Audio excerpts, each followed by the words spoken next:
नमो अरहंताणं नमो सिद्धाणं नमो आर्याणं नमो अज्छायाणं नमो लोये सव्यसाहुणं मोक्षमार्गस्य नेतारं भेतारं कर्मभूव्रतां ज्ञातारं विश्वतत्त्वानां वन्दे तद्गुणलब्धे वन्दे तद्गुणलब्धे। अपना तत्वार सूत्र में 7वां अध्याय चल रहा है।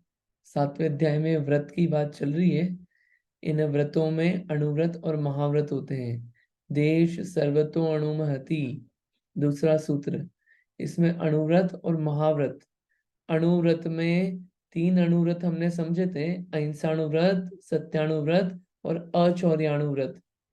अगला क्या है? ब्रह्मचर्याणुव्रत। 5 पाप का त्याग व्रत कहलाता है। वो अणुव्रत और महाव्रत रूप से हो सकता है। तो चौथा कौन सा है? ब्रह्मचर्याणुव्रत।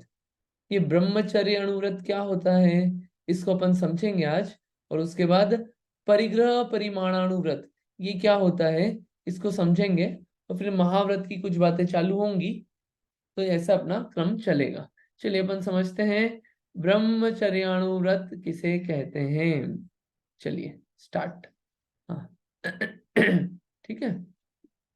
हाँ जी, पढ़िए पढ़िए। इंदिरा जी पढ़ रहे हैं आप? ब्रह्मचर्याणुव्रत किसे कहते हैं? हाँ, जय जिनेन्द्र। दूसरे मनुष्यों की स्त्रियों को माता, बहन और पुत्री के समान मानकर जो केवली अपनी पत्नी के साथ संतोष केवली नहीं, केवल। रखा जो जाता है। केवली नहीं, जो केवली नहीं, जो केवल।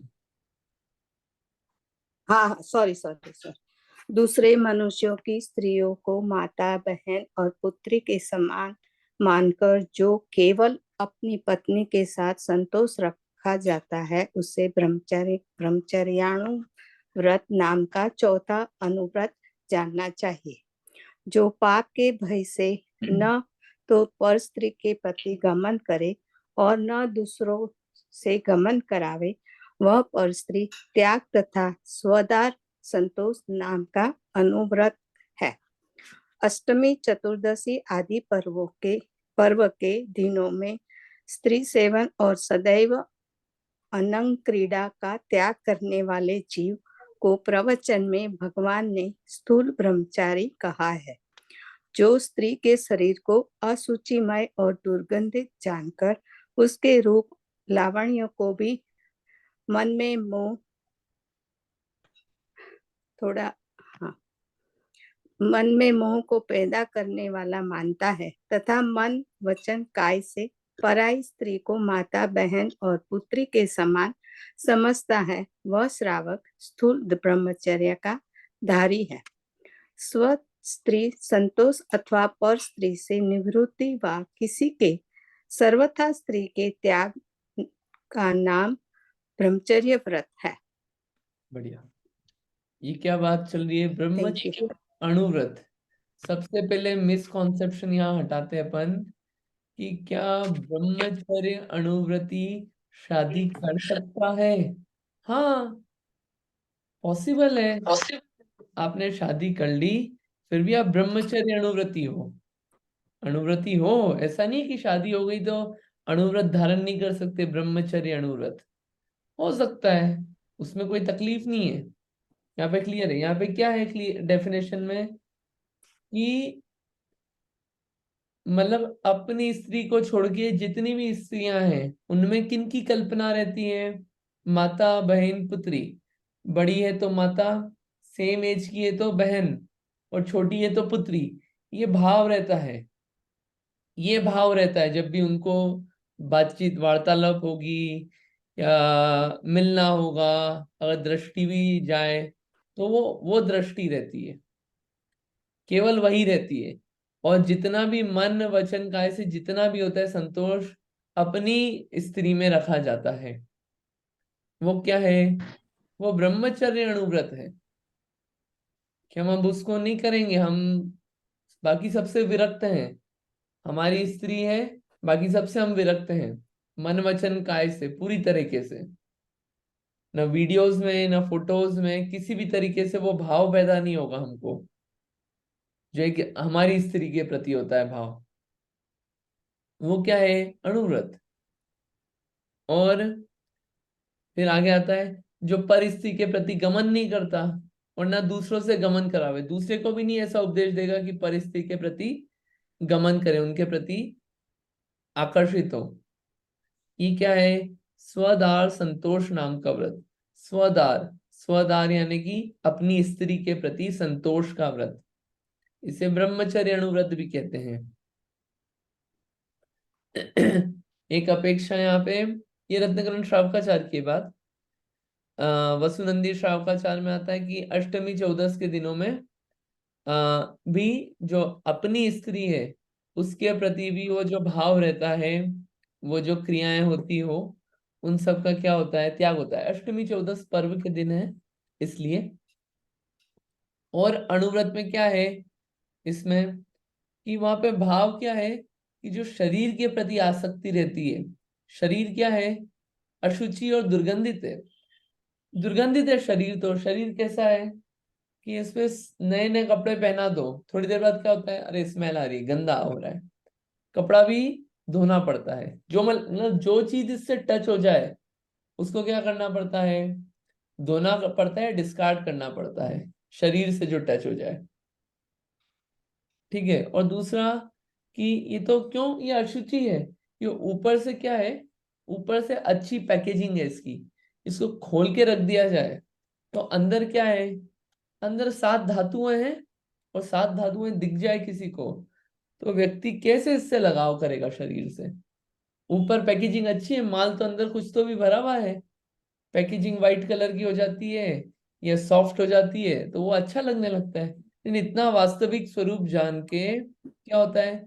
जो आसक्ति रहती है वो आसक्ति कम हो जाती है। पर स्त्री के प्रति तो रहती नहीं है, अपनी स्त्री के प्रति भी वो इतनी आसक्ति नहीं रहती, तो वो क्या कहलाता है? अणुव्रति है, या स्व स्त्री संतोष व्रति है। इसे क्या कहते हैं? ब्रह्मचर्य अणुव्रत। देखिए इसी बात को हम यहाँ पे भी देखते हैं रत्नकरण श्रावकाचार में। देखो यहाँ पे आया ये सूत्र 59, आप पढ़ना इसको, इसमें देखिए बहुत बातें दी हुई है। क्या है?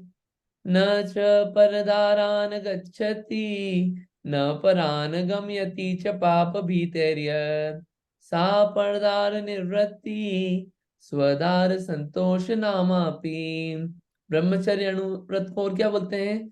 स्वदार संतोष नाम का व्रत भी कहा जाता है ना? ठीक है, ये ख्याल रहेगा। इसमें सब आ जाता है कि टीवी वगैरह में जो मूवीज चल रही हो, तो मूवीज में भी वो कोई स्व स्त्री तो आएगी नहीं, पर स्त्री है, तो वो पर स्त्री के प्रति वो मूवीज में आकर्षित नहीं होगा। नृत्य चल रहा है तो उसमें आकर्षित नहीं होगा। वो बहुत छोटे छोटे पॉइंट है, वो विचारने के हैं। ठीक है, ये सब क्या है? ब्रह्मचर्य अणुव्रत। क्या है? अणुव्रत की बाढ़ क्या होती है, अणुव्रत को बनाए रखने के लिए किस किस तरह की भावनाएं भाई जाती है, नहीं अभी सिर्फ स्वरूप समझ चल रहा है ना? ये एक पॉइंट क्या है यहाँ पे, कि यद्यपि स्व स्त्री और परस्त्री के सेवन में कुछ भी विशेष नहीं है, परंतु परस्त्री सेवन करने वाला तो नरक में जाता है और स्वदार संतोषी स्वर्ग में जाता है। कारण यह कि स्वदार की अपेक्षा परस्त्री सेवन में राग अधिक होता है, और पर द्रव्य में राग करना ही दुख का मुख्य कारण है। स्त्री दोनों ही है, पर स्त्री और स्व स्त्री, लेकिन क्या है कि पर स्त्री में सेवन में राग अधिक है एज कंपेयर टू स्व स्त्री। तो राग की मात्रा अधिक जो है, राग अधिक जो है वो दुख का कारण है, और कम राग जो है वो कम दुख का कारण है। तो इस अपेक्षा से दोनों में अंतर है, एक नरक ले जाने वाला है और स्वदार संतोष जो है वो स्वर्ग लेके जाने वाला है। ऐसा इसको समझना चाहिए। धर्म परीक्षा नाम के ग्रंथ में दिया गया है। अच्छा ग्रंथ है धर्म परीक्षा, बहुत अच्छा ग्रंथ है, पढ़ने लायक है। आप लोग बोलेंगे सारे ग्रंथों को बोल दिया जाता है पढ़ने लायक है, लेकिन सारे अच्छे हैं। ठीक है, अब ब्रह्मचर्यानुव्रति को क्या क्या कार्य नहीं करना चाहिए, अब यहाँ पे आ जाएगा क्या क्या काम नहीं करना। ब्रह्मचर्य अनुव्रत तो ले लिया, काम क्या क्या नहीं करे, तो उसके लिए यहाँ पे पूरा दिया हुआ है। ठीक है, इसको पढ़ लेते हैं, पढ़िए इसको। मैं ही पढ़ू? अगर और किसी को पढ़ना हो तो देख लेते हैं अपन, सबको मौका एक बार देख लेते हैं किसी और को रीड करना। हाँ पढ़ी तो नीलिमा जी। जय जिनेन्द्र। ब्रह्मचर्याणुव्रति को क्या क्या कार्य नहीं करना चाहिए। ब्रह्मचर्याणुव्रति के नहीं करने योग्य कार्य। पहला, कामवर्धक सरागी कार्य, कामोद्दीपक रसों का सेवन एवं कामवर्धक शास्त्रों का श्रवण पठन नहीं करना चाहिए। दूसरा, अपनी स्त्री को छोड़कर अन्य स्त्रियों, बंधुजनों की स्त्रियों एवं तपस्विनी स्त्रियों से यानी विशेष अनावश्यक संबंध नहीं रखना चाहिए। तीसरा, मद्यपान, जुआ खेलना, उपद्रव्य यानी मांस, मधु सेवन या जननेंद्रिय पर लेप आदि, बाजे, गीत सुनने में एवं नृत्य देखने में आसक्ति, भड़कीली वेशभूषा, मद, विटत्व एवं व्यर्थ भ्रमण का त्याग करना चाहिए। चौथा, नैतिक पुरुष को वीर की रक्षा के लिए ब्रह्मचर्य पालन करना चाहिए एवं अपनी स्त्री को अधिक मात्रा में सेवन करने का त्याग करना चाहिए। पांचवा, अपने शरीर को विशेष रूप से श्रृंगारित एवं संस्कारित करने का त्याग करना चाहिए। छठा, एकांत में स्त्रियों को पुरुष से एवं पुरुषों को स्त्रियों के साथ विशेष वार्तालाप, एक आसन पर बैठना आदि का त्याग करना चाहिए। सातवां, पर पर पुरुष के अंगों के स्पर्श, अश्लील मजाक, कटाक्ष करना, नित्य प्रति घनिष्ठ भोजन, विशेष मसालों की चटपटी वस्तुओं को खाने का त्याग करना चाहिए। बहुत सारी बातें इसमें सब क्लियर है, कुछ बहुत ज्यादा बताने का नहीं है, लेकिन फिर भी ऐसी चीजें जिनसे काम भाव जागृत होता हो, इसका सेवन करना। सब चीजों में एक होता है रसना इंद्रिय से सेवन करना, ऐसे रसों का सेवन करना जिससे काम भाव तीव्र जागृत होता हो। फॉर एग्जाम्पल, अधिक मात्रा में गरिष्ठ पदार्थों का सेवन करना, उससे काम भाव डेवलप होता है। ऐसे शास्त्रों को पढ़ना, ऐसा आर्टिकल्स पढ़ना या इस तरह का मैगजीन्स पढ़ना, उन सब का उनका सुनना, उन सारी बातों की चर्चा करना, वो सब क्या है, वो सब बढ़ाती है वो सब अपने मन में विकार। तो वो चीजों का ब्रह्मचर्यानुव्रति नहीं करेगा। ठीक है, फिर अपनी स्त्री को छोड़ के अन्य स्त्रियों से कोई विशेष संबंध नहीं रखेगा। वो कोई बंधुजनों की भी हो, कोई फैमिली की भी हो, तो ऐसा बस काम से काम, ऐसा बहुत ज्यादा वो क्या होता है, इतना संबंध नहीं रखा जाएगा। संबंध मतलब ऐसा नहीं कि दुश्मनी हो जाएगी, लेकिन बाकी स्त्रियों से बिल्कुल थोड़ा इतना वो नहीं होगा संपर्क, उसमें थोड़ा सा मेंटेन किया जाएगा। और मतलब कोई मद्यपान कर रहा हो, जुआ खेल रहा हो, मद्य मांस मधु का सेवन, गाजे बाजे बज रहे हो, तो उसमें आसक्ति नहीं रहेगी। क्योंकि क्या है, ये गीत सुनना और नृत्य देखना, ये इसमें भी आसक्ति जो है, ये ब्रह्मचर्य अनुव्रत में गड़बड़ डाल सकता है। और भड़कीली वेशभूषा पहनना, जो वेशभूषा होती है बहुत सिंपल पहन पहनी जाती है, ये उत्कृष्टता के रूप से बताया जा रहा है। वरना कल से ऐसा नहीं हो कि कोई ब्रह्मचर्य अनुव्रत ले ले और पैंट शर्ट में घूमता हो, तो क्या आप नहीं हो सकते ब्रह्मचर्य अनुव्रति? क्यों? क्योंकि आपने तो पैंट शर्ट पहन रखी। हमने तो सुना था भड़कीली नहीं होती है, सिंपल होती है, सफेद होती है। ये अपने इमेजिनेशन में ये है कि सिर्फ सफेद कपड़े ही पहनते हैं ब्रह्मचर्य। ये ब्रह्मचर्य अनुव्रति है, जरूरी नहीं है सफेद कपड़ा ही पहने, भड़कीली वेशभूषा नहीं होगी, ऐसा प्रयत्न किया जाता है। ये उत्कृष्ट रूप से बताई जा रही है चीजें ना। फिर जो स्व स्त्री है उसमें भी संतोष रखा जाता है। उसमें भी पर्व के दिनों आदि में क्या होता है कि संतोष रखा जाता है। और अपने शरीर को ज्यादा श्रृंगारित और संस्कारित नहीं किया जाता है, कि श्रृंगारित और संस्कारित करने से ब्रह्मचर्य अनुव्रत में दूषण लगने की संभावना रहती है। एकांत में स्त्रियां पुरुष से वार्तालाप और पुरुष स्त्रियों से वार्तालाप आदि नहीं करते, उसका त्याग करते हैं। एक आसन पे नहीं बैठते, सेम आसन पे नहीं बैठते। जो आसन होता है ना, सेम आसन शेयर नहीं करते, आसन भी अलग अलग रहता है। जैसे एग्जांपल के लिए मंदिर आदि में भी जो व्यवस्था रहती है, अगर चटाई लगी है तो सेम चटाई पे स्त्री और पुरुष नहीं बैठेंगे, वो चटाइयां अलग अलग रहेगी। ऐसा हमने देखा है और समझा है। वो कारण है उसके पीछे भी। अगर भगवान की भक्ति भी की जा रही है तो स्त्री पुरुष साथ में नहीं करते हैं। स्त्रियां कर रही है तब पुरुष नहीं करेंगे, पुरुष कर रही है तब स्त्रियां नहीं करेंगे। आपस में वो नहीं होगा कि कपल डांस हो रहा है। वो सब कार्य नहीं किए जाते, मंदिर में नहीं किए जाते। बाकी ये चटाई से याद आया कि चटाई जो है वो भी आसन भी शेयर नहीं करते। और कुछ अश्लील कटाक्ष करना या मजाक करना, ये क्या है, इन सब चीजों का त्याग होता है। ये अलग अलग ग्रंथों से इसलिए अलग अलग पॉइंट्स मिलते हैं, लेकिन मुख्य आपको पॉइंट समझ में आ रहे होंगे कि क्या होता है इसमें ब्रह्मचर्यानुव्रति। तो ये बिल्कुल हटा दिया जाए कि शादीशुदा नहीं हो सकता ब्रह्मचर्यानुव्रति। ये हटा दिया जाए कि ब्रह्मचर्यानुव्रति के फैमिली नहीं होगी, बच्चे नहीं होंगे, सब होगा यथा योग्य। बट ये है घर में ही है, महाव्रती नहीं है, ये अणुव्रती है। ठीक है, घर में ही है ये अभी अणुव्रती। इसको क्लियर समझा जाए, है ना। चलिए, अब ब्रह्मचर्य अणुव्रत पालन करने से क्या लाभ है, क्या फायदा है, इसको अपन देखते हैं। हाँ जी, पढ़िए पढ़िए किसी को। अ, हम्म। ब्रह्मचर्याणु व्रत पालन करने से क्या लाभ है। जो मनुष्य मुक्ति रूपी स्त्री के चित्त को प्रसन्न करने वाला ब्रह्मचर्य पालन करते हैं, वे स्वर्ग का साम्राज्य पाकर अंत में मुक्ति के स्वामी होते हैं। जो विद्वान एकाग्र चित्त से सील का पालन करते हैं, उनकी इंद्र भी आकर स्वयं सेवा करता है। जो एक दिन भी ब्रह्मचर्य का पालन करता है, वह 9 लाख जीवों को अभयदान देने का पुण्य प्राप्त करता है।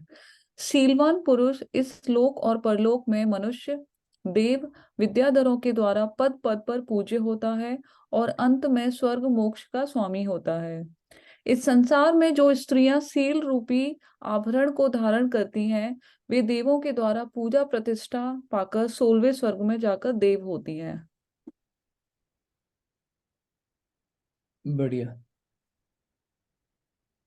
क्या है यहाँ पे कि इसको पालन करने से क्या लाभ है, सारे पॉइंट्स आ गए इसमें। कि ये व्रत जो है ये स्वर्ग में ले जाने वाला है और मुक्ति का कारण बनता है। क्या एक ब्रह्मचर्य का एक मतलब और होता है, ये तो बाहर में स्त्री से विरक्ति हुई। ब्रह्मचर्य, ब्रह्म बोलते हैं आत्मा को, और चर्य यानी कि उसमें आचरण करना, उसमें लीन होना।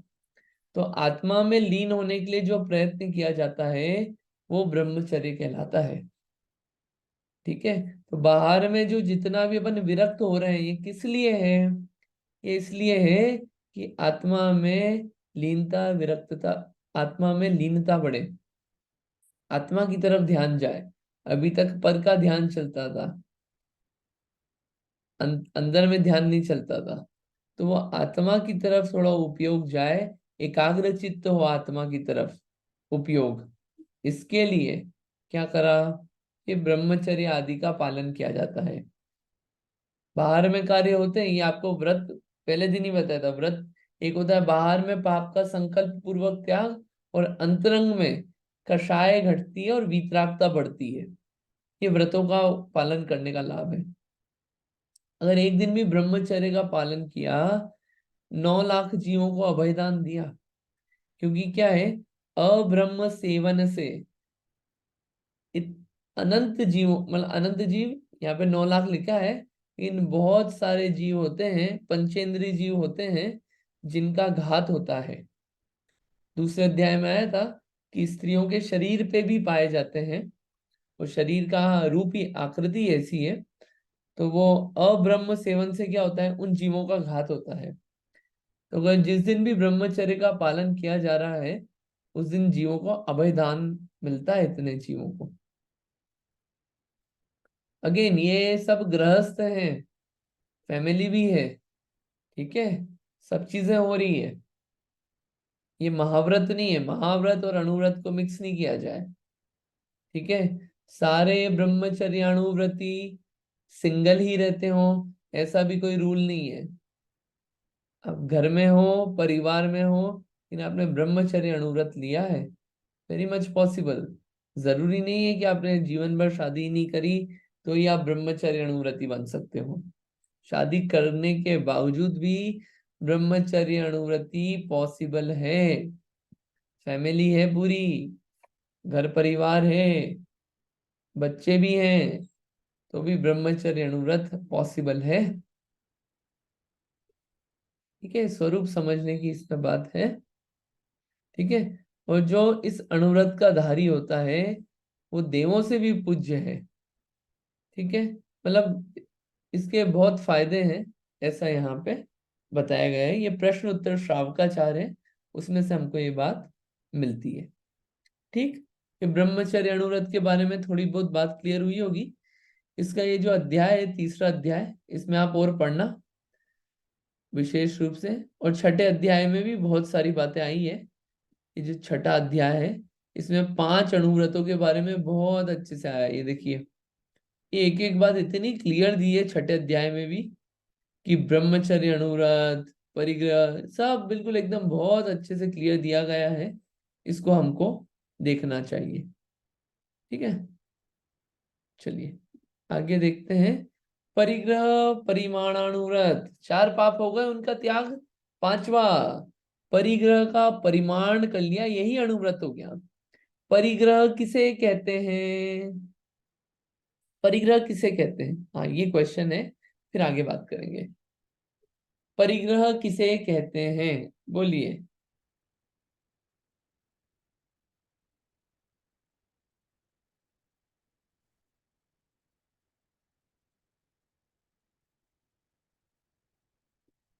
हाँ बोलिए नीलिमा जी, क्या होता है परिग्रह? अ, धन या फिर वस्तु को जरूरत से ज्यादा इकट्ठा करना, या उसमें संतोष नहीं होना, और बार बार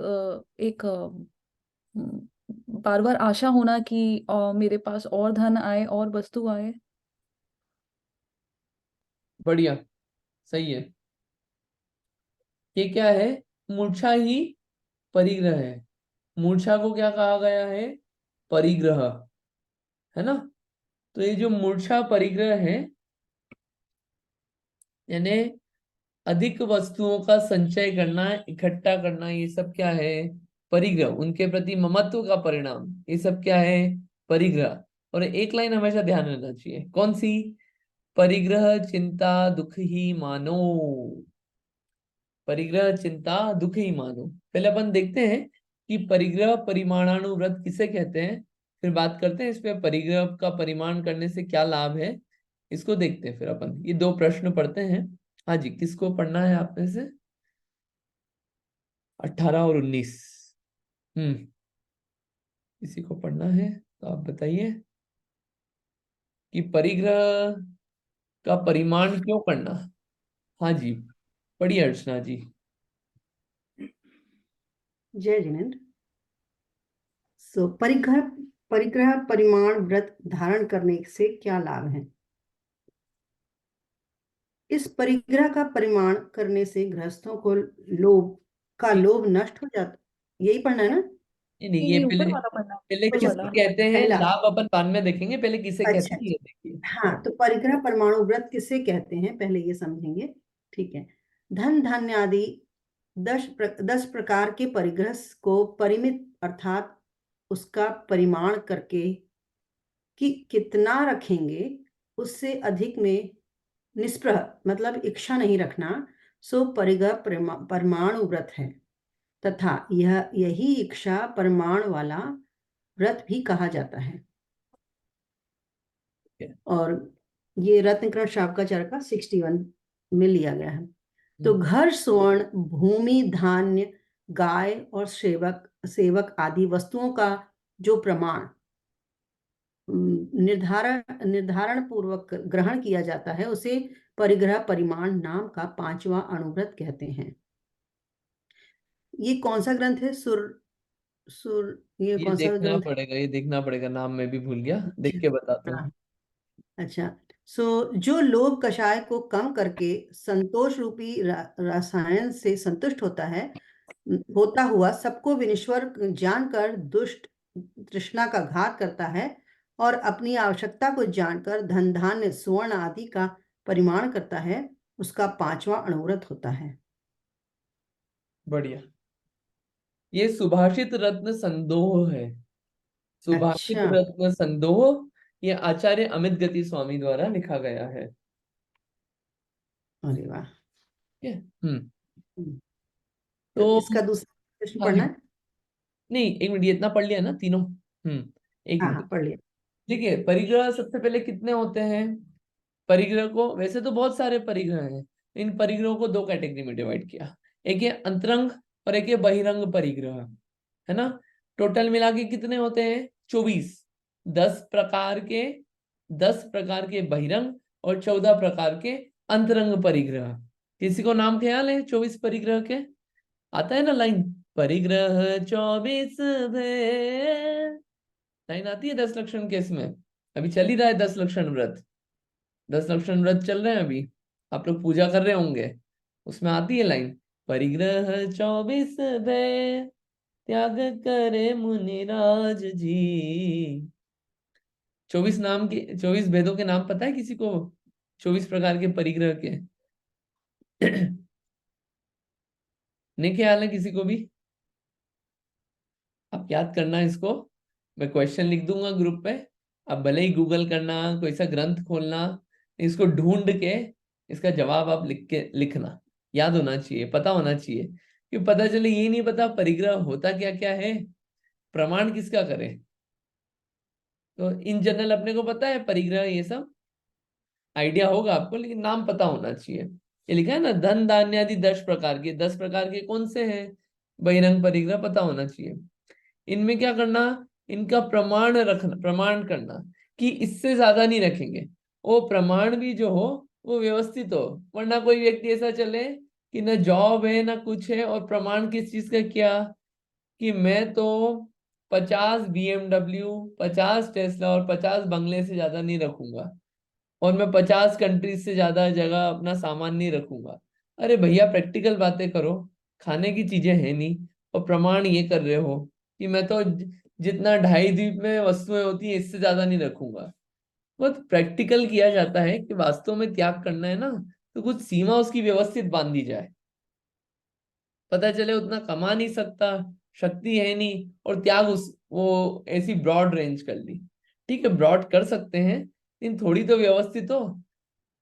इररेलेवेंट जिसका कोई तुक ही नहीं बैठता है वैसी नहीं हो।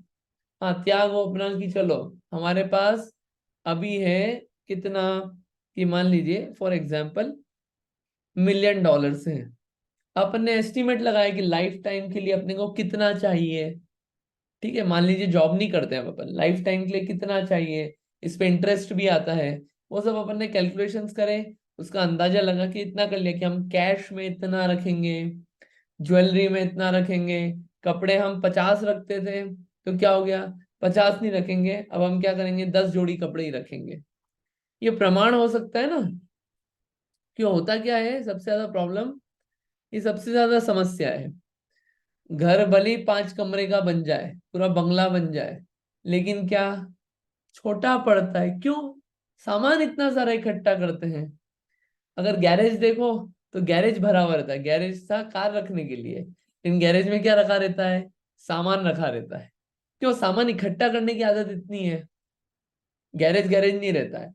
कमरे रहते हैं घर में बहुत सारे, तो कमरे होते हैं कि एक कमरा हो आपका स्टडी, एक कमरा हो आपका सोने का, एक कमरा हो आपका कुछ भी गेस्ट रूम या जो भी अपन ने बनाया। तो होता क्या है, घर में जगह ही नहीं, अब कोई आ गया तो क्यों, ये सब कमरे जो हैं वो सामानों से भरे हुए हैं, खिलौनों से, कपड़ों से।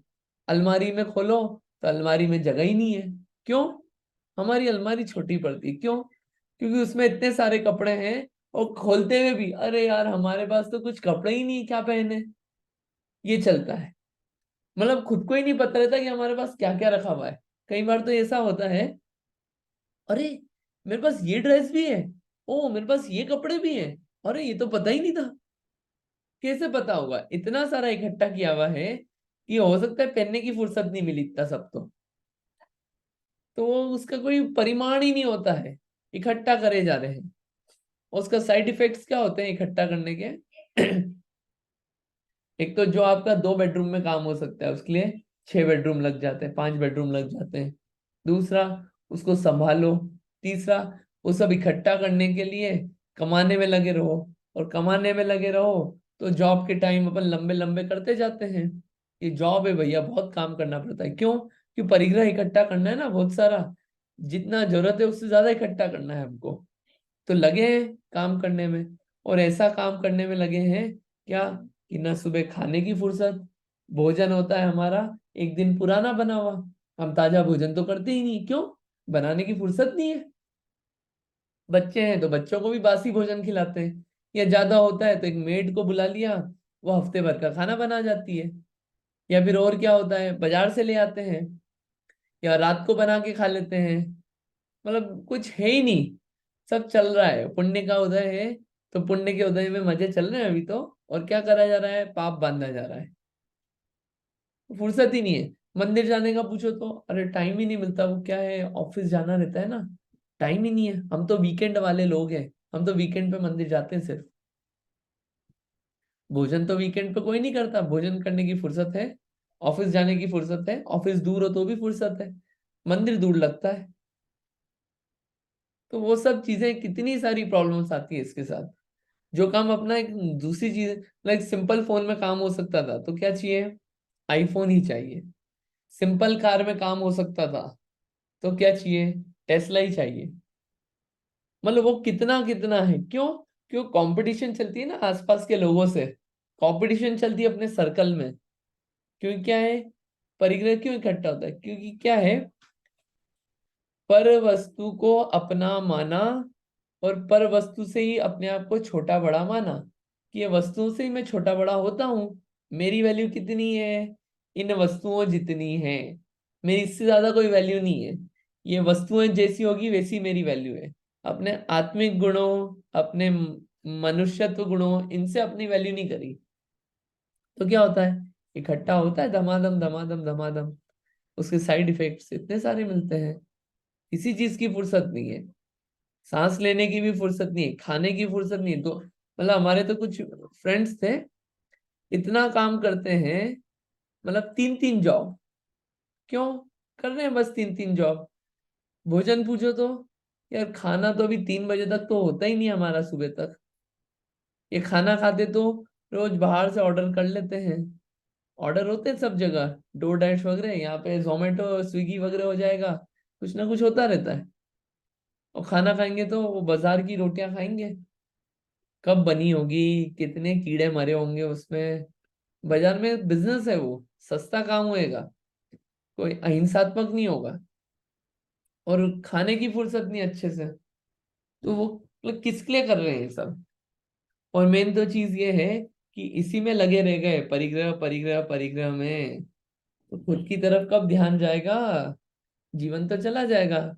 जाते वक्त तो ये शरीर भी नहीं रहेगा साथ में, चीजें क्या रहेगी, चीजें भी नहीं रहेगी। फिर इकट्ठा किसके लिए? ये नहीं बोल रहे कि यूज नहीं करें, ये परिग्रह परिमाणानुव्रत है, अणुव्रत है, महाव्रत ही नहीं बना रहे हैं। लेकिन जो चीजें ले रहे हैं उसमें कुछ एक मर्यादा, लिमिटेशन तो हो, लिमिट हो तो उसमें कार्य होगा ऐसा। ठीक है, तो ये इसको हमको जानना चाहिए। जैसे ये क्या है, परिग्रह परिमाणानुव्रत, सारी बातें आ गई इसमें, सब चीजों में। तो अपन कुछ नहीं इसमें, क्या है, अपन सोचते ना करेंगे करेंगे, ऐसे नहीं होता है। उसको व्यवस्थित कॉपी में लिख लिया जाए, कपड़ों का लिखा जाए कि जैसे हम शर्ट्स इतनी रखेंगे, जीन्स इतनी रखेंगे, और भी जो जो अपन जिस जिस टाइप के पहनते हैं, कोट पैंट इतने रखेंगे, साड़ीज इतनी रखेंगे, whatever X Y Z, watches हम इतनी रखेंगे। कुछ तो उसका लिमिटेशन हो। कि आया जा रही आन दो आन दो आन दो। कैश पे तो जा ही नहीं रहे अभी, इन चीजों पे तो जाए पहले अपन, उनका निर्धारण हो पूरा, कितना रखना है अपने को, कितने को अपन संभाल सकते हैं जिससे अपन अपने आप को संभाले रखें, अपने आप के को नहीं भूलें, जिन्हें भगवान को नहीं भूलें, मुनिराजों को नहीं भूलें, वो इतनी फुर्सत निकल जाए अपनी, उसके लिए इसका परिमाण कर लेना चाहिए। ठीक है, इसको समझना चाहिए। परिग्रह परिमाण व्रत धारण करने से क्या लाभ है, क्या फायदा है? अब ये फायदा यहाँ पे 3 पैराग्राफ में मिल रहा है, प्रश्नोत्तर श्रावकाचार ग्रंथ है उसके माध्यम से इसमें मिल रहा है। परिग्रह परिमाण व्रत धारण करने से क्या लाभ है? हाँ जी, पढ़िए। मैं पढ़ूं? हाँ पढ़िए। सो परिग्रह परिमाण व्रत धारण करने से क्या लाभ है? सो इस परिग्रह का परिमाण करने से गृहस्थों को लोभ नष्ट हो जाता है और तृष्णा संतोष रूप में परिणत हो जाती है।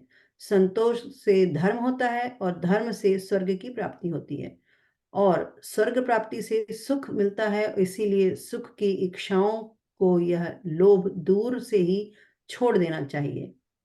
संतोष के समान सुख तीनों लोकों में न हुआ है और न हो सकता है, न इसके समान अन्य कोई सार है और न इसके समान उत्तम धर्म प्रकट करने वाला है।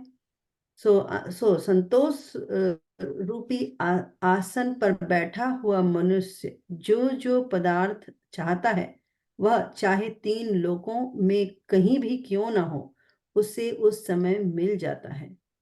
जो उत्तम विद्वान संतोष रूपी थोड़े से अमृत को भी पी लेता है वह जन्म मरण बुढ़ापा आदि विष को नष्ट कर और महासुखों को भोग कर अंत में मोक्ष प्राप्त करता है। तो जिस मनुष्य का चित्त संतोष से आलिंगित है उसको जो निरंतर सुख होता है उसका लेश मात्र भी तृष्णायुक्त मनुष्य से कहां से हो सकता है। जब तक मनुष्य परिग्रह का ग्रहण करता है तब तक हिंसा होती है। यह जानकर परिग्रह का परिमाण करना चाहिए। यह परिग्रह परिमाण करना शुभ गति रूपी रत्नों का पात्र है। नरक रूपी घर को बंद करने के लिए किवाड़ के समान है। धर्म रूपी रत्नों की खानी है।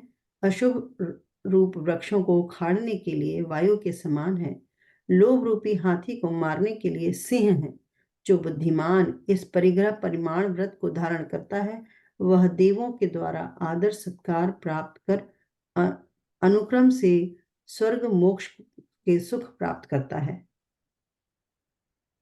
बढ़िया।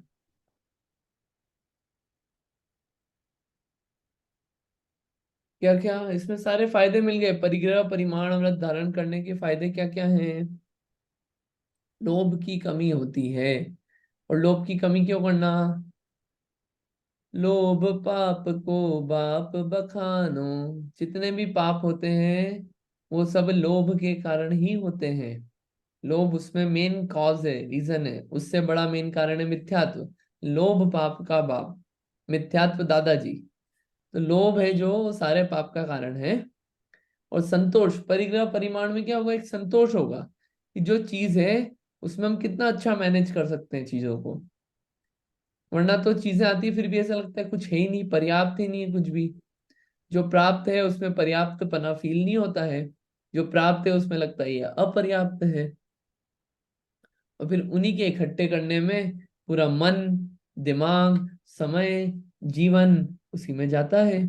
अपन देखें कि जन्म मरण बुढ़ापा, जन्म गया, हम छोटे थे जब काय में इकट्ठा करने में गया टाइम, तब पेंसिल और खिलौने आदि इकट्ठे करे उसमें गया अपना। बड़े हुए तो कुछ और चीजें इकट्ठे करने में गया, गैजेट्स वगैरह। थोड़ा सा जब युवा हुए तो उसी में लगा रहता था, पैसे पैसे पैसे कमाना है। थोड़े और बड़े हुए तो घर आदि चीजें इकट्ठी करना है, कपड़े आदि ये सब इकट्ठे करना है, फिर और कुछ चीजें इकट्ठा करना है। मतलब वो प्रवृत्ति चलती रहती है और जीवन क्या होता है, वो खत्म हो जाता है। मतलब एट द एंड पूछे क्या कमाया आपने? ये देखो ये दूसरे लोगों के लिए सब छोड़ के जा रहे हैं इतना सारा, उसके बाद सब लोग भोगेंगे, हम लोग क्या करेंगे? हमने तो पूरा टाइम निकाल दिया दूसरों के लिए, हम चौकीदार थे चीजों के कि ना भोग पाए ढंग से और ना क्या कर पाए, ना धर्म कर पाए। तो यहाँ पे जो तृष्णा है, तृष्णा की कमी होती है, और परिग्रह का परिमाण करने से क्या है कि शुभ गति की प्राप्ति होती है। अपन ने पुराने उसमें आश्रव के कारण में पढ़ा था कि बहु आरंभ बहु परिग्रह किसका कारण है? नरक आयु का आश्रव का कारण है। यहाँ पे परिमाण हुआ तो वो एक गेट बंद होता है अपना नरक का। अभी परिमाण नहीं है, भले ही चीजें अपने पास नहीं है उतनी, लेकिन परिमाण नहीं है अपना किसी भी चीज का, त्याग नहीं है संकल्प पूर्वक। भले ही अपने पास $100 ही हो, एक मतलब ज्यादा नहीं हो अपने पास, और भले ही एक घर ही हो लेकिन अपना परिमाण नहीं है, कार एक ही हो लेकिन परिमाण नहीं है। क्यों? वो इच्छा हमेशा पड़ी हुई है ना, कितनी 5 कारों की, 5 घरों की, ये सब इच्छाएं है ना। तो क्या परिमाण नहीं है? और ये परिमाण न होने से वो किसका कारण है? सब इन कंटिन्यूअस आश्रव का कारण है। इसको ऐसा समझना चाहिए कि अपने को जीवन क्या चीजें इकट्ठा करने में लगाना है, जो साथ में जाए उसके, जो साथ में नहीं जाए उसके। ऐसा जानकर इन व्रतों को समझ के धारण करने से लाभ ही लाभ है, नुकसान नहीं है। और अणुव्रत, अगेन वेरी इंपॉर्टेंट, अणुव्रत गृहस्थ अवस्था में पॉसिबल है। अणुव्रत गृहस्थ अवस्था में धारण किए जाते हैं, उसमें कोई दिक्कत नहीं है। महाव्रत है जिसके लिए गृहस्थ जीवन भी त्यागना पड़ता है। गृहस्थ में रह के फैमिली है, परिवार है, जॉब कर रहे हैं, बच्चे भी हैं, सब कर रहे हैं, तो भी अणुव्रत धारण करना पॉसिबल है। उसका विचार करके, उसको समझ के, संकल्प पूर्वक त्याग करके एक कदम बढ़ाने योग्य होता है। इसको ऐसा समझ के जानना चाहिए। ठीक है, ये अणुव्रतों की बात हुई। क्यों बात चल रही थी? ये जो दूसरा सूत्र है ना अपना, इसमें सूत्र में यहाँ पे दिया हुआ है क्या? देश सर्वतो अणुमहति, ये वाला पढ़ रहे थे हम लोग सूत्र। तो देश व्रत तो हमने पढ़ लिया कि अणुव्रत किसे कहते हैं, जो कि गृहस्थों के होता है। अब महाव्रत किसे कहते हैं? महाव्रत क्या होता है? अणु मतलब छोटा, कि आपने एक देश त्याग किया। देखो एक देश त्याग हुआ ना, हिंसा का भी पूरी तरह त्याग नहीं किया, सिर्फ 10 जीवों की हिंसा का संकल्प पूर्वक त्याग है। पानी का भी उपयोग हो रहा है, भोजन भी बना रहे, सब काम हो रहा है ना। फिर झूठ का भी पूरी तरह त्याग नहीं है, चोरी का भी पूरी तरह त्याग नहीं है, और ब्रह्मचर्य भी पूरी तरह नहीं है। स्त्री है, अभी छोड़ा नहीं है सब कुछ। और उसके अलावा पांचवा, परिग्रह का भी पूरी तरह त्याग नहीं किया है, वो अणुव्रत रूप से है पांचों। यहाँ पे महाव्रत की पूर्णतः त्याग कर दिया अब हमने, हिंसा का भी, झूठ का भी, चोरी का भी, कुशील का भी, परिग्रह। ये अणुव्रत जो है महाव्रत की तरफ लेके जाते हैं, वो महाव्रत जो है वो मोक्ष की तरफ लेके जाते हैं। ठीक है, महाव्रती जो है, जिसने वास्तविक रूप में महाव्रत धारण किया है, वो दुखी नहीं रहता है जी। कि उसको दुखी रहने के लिए जितनी टेंशन थी सब गई ना, कुछ सोचने की जरूरत नहीं है। वो, उसका आत्मा, उसका आनंद, ये साथ में चलता है। आप महाव्रतियों का को पास से देखेंगे या उनका जीवन देखेंगे तो देख के समझ में आता है। आप जितने भी मुनिराज हुए, हो रहे हैं, होंगे, वो सब आप उनको देखना, जो वास्तविक रूप में महाव्रत का पालन करते हैं, सबका त्याग करके हैं, वो आप देखना, है ना, उसको विचार करना चाहिए। ये आनंद का कारण है। अब महाव्रत किसे कहते हैं, इसको पढ़ते हैं। महाव्रत के कितने भेद हैं वो पढ़ेंगे, फिर अहिंसा महाव्रत को भी देख लेते हैं, जैसा समय रहेगा उतना देख लेते हैं, 10 मिनट और है। तो महाव्रत की परिभाषा तो अपन रहने देते हैं, ये आप देखना अपने हिसाब से। इतना जरूर है कि महाव्रत में न मन से करते हैं, न कराते हैं, न अनुमोदना करते हैं, न वचन से करते हैं, न कराते हैं, न अनुमोदना करते हैं, और न काय से करते हैं, कराते हैं, न अनुमोदना करते हैं। 9 कोटि से पापों का त्याग किया जाता है, हिंसा, झूठ, चोरी, कुशील, परिग्रह, इन सब का। अब इसका जो डिटेलिंग है वो सब काय में आएगा, आगे आएगा। 5 पाप होते हैं, कौन कौन से? हिंसा, झूठ, चोरी, कुशील, परिग्रह। इन 5 पापों का पूरा त्याग, तो इसको बोलते हैं महाव्रत।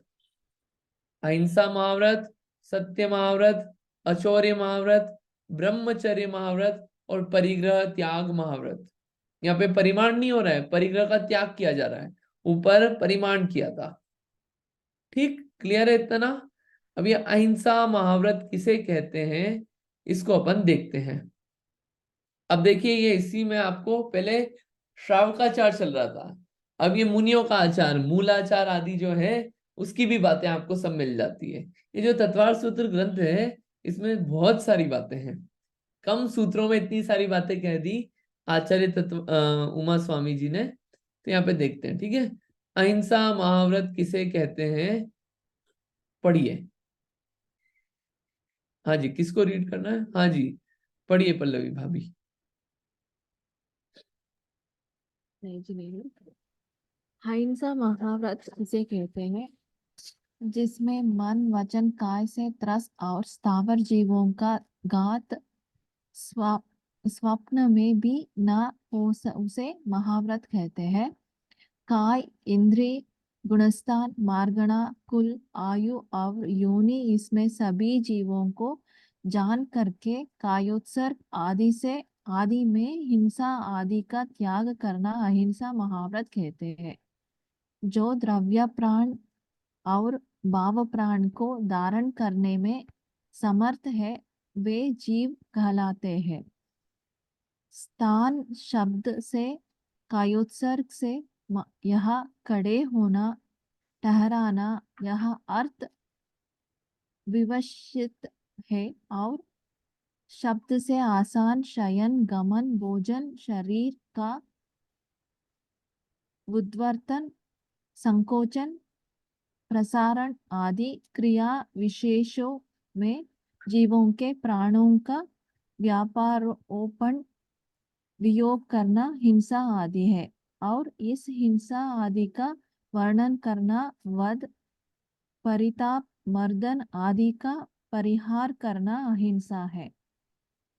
ठहराना आदि क्रियाओं के प्रदेशों में प्रयत्न पूर्वक प्रवृत्ति करने वाले मुनि के हिंसादि का जो त्याग है वह आगे नहीं दिख रहा है। ये हाँ, वह अहिंसाणुव्रत है अथवा अनुव्रत नहीं, हिंसा व्रत। अनुव्रत अहिंसा नहीं है ये। हाँ, अहिंसा व्रत है अथवा काय, इंद्रिय आदि को जान करके ठहरने आदि की क्रियाओं में जीवों की हिंसादि का परिहार करना अहिंसा है।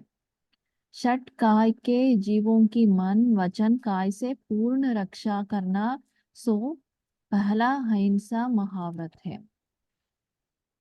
बढ़िया। षट काय के जीवों की हिंसा की पूर्ण रक्षा करना। आपको छठाला याद हो तो छठी ढाल में महाव्रत का वर्णन है, पहली लाइन ही चालू होती है, षट काय जीवन हनन ते सब विधि दरब हिंसा टरी, रागादि भाव निवारते हिंसा न भावित अवतरी। ये क्या है? षट काय के जीवों का की रक्षा करना पूर्णतः, वो क्या है? अहिंसा महाव्रत। क्या क्या है यहाँ पे? मन वचन काय से त्रस्त और स्थावर जीवों की हिंसा का त्याग, स्वप्न में भी घात नहीं हो ऐसा कार्य किया जाता है। उसके लिए क्या करते हैं? सबसे पहले कहा जाता है कि दया पालनी है, अहिंसा पालनी, लेकिन पहले जाने तो सही कि जीव किस किस प्रकार के हैं।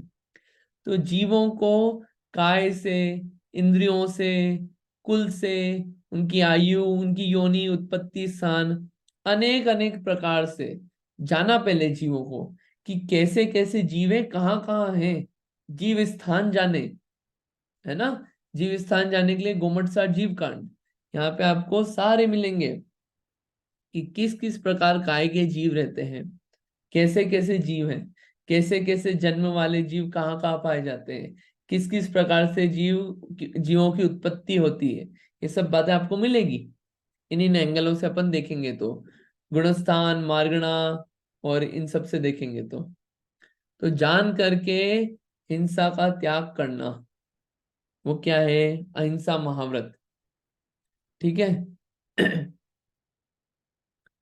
तो क्या है कि ये अलग अलग कार्य किए जाते हैं, कि भोजन आदि किया जाता है, शयन आदि किया जाता है, गमन आदि, इन सब क्रियाओं में भी हिंसा का पूर्णतः त्याग करना, किसी भी प्रकार से जीवों की हिंसा नहीं हो उसका पूरी तरह प्रयत्न पूर्वक प्रवृत्ति करना, त्याग की, वो क्या है?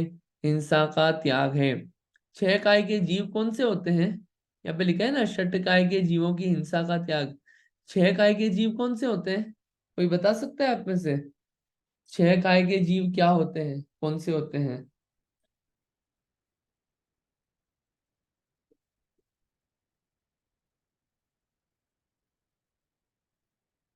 किसी को पता है 6 काय के जीव, 6 काय के जीवों की? हाँ, बोली नीलिमा जी। अ, मैं श्योर नहीं हूँ, ये पृथ्वी का है जल का है की बात कर रहे हैं क्या? इसमें यही होता है क्या? पृथ्वी का है, जल का है, वनस्पति, अग्नि, वायु, तो 5 हुए, 5 होते हैं ना? हाँ, तो हमको तो 6 काय चाहिए, 5 तो आपने बता दिए। हाँ, 5 ही आ रहा है। तरस जीव, 2 से 5 इंद्रिय तरस कहलाते हैं। तो तरस हो गए ना, एक और ऐड कर दिया तो 6 काय हो गए ना, ओके ओके, गॉट है इट। ना? 5 तो पृथ्वी, जल, अग्नि, वायु, वनस्पति, सीक्वेंस है इसका भी। और फिर तरस काय, ऐसे 6 काय के जीव हो गए, इनकी हिंसा का त्याग। ये बेसिक बातें आप लोग सब थोड़ा थोड़ा याद करिए, अपन जब डिस्कस करते हैं, अगर याद नहीं हो तो आप लोग लिख लो, तो क्या ये बेसिक बातें याद रहे, वरना पता चले अपन ने तत्वार सूत्र पढ़ लिया, पूछें कि तरस जीवों के नाम बताइए, तो हो सकता है अपन नहीं बता पा रहे हैं। वो बेसिक बात ध्यान रहे अपने को तो अच्छा रहेगा, आगे के लिए भी अच्छा रहता है वो, है ना? हाँ, कोई क्वेश्चन है क्या आपको? अर्चना जी, आपका हैंड रेज्ड है।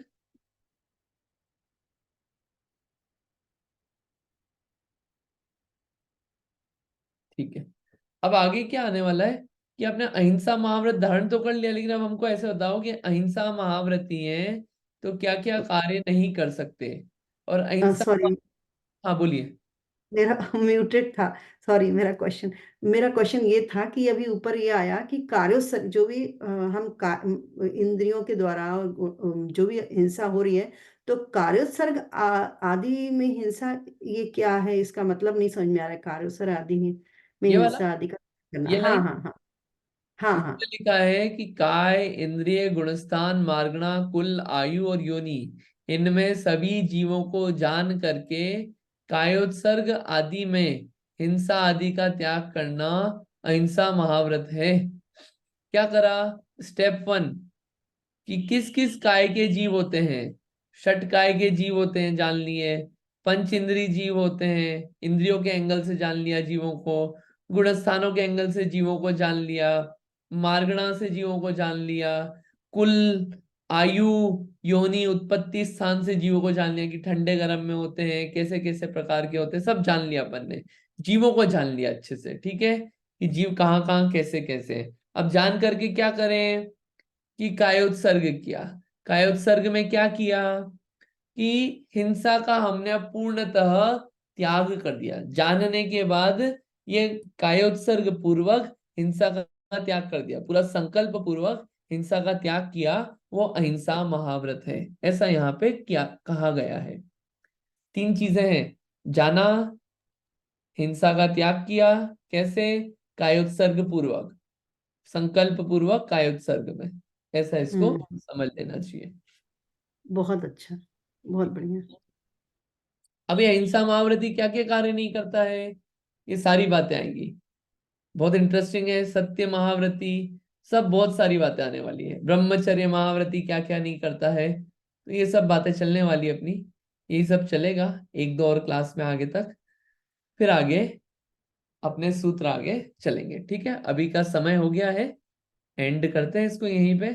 आप लोग पढ़ना, रिवाइज जरूर करना, जो जो मैं रेफरेंस देता हूं, आप रीड करने का टाइम निकालना खुद से, आपको इतना मजा आएगा कि आप ग्रंथ पढ़ डालोगे पूरा।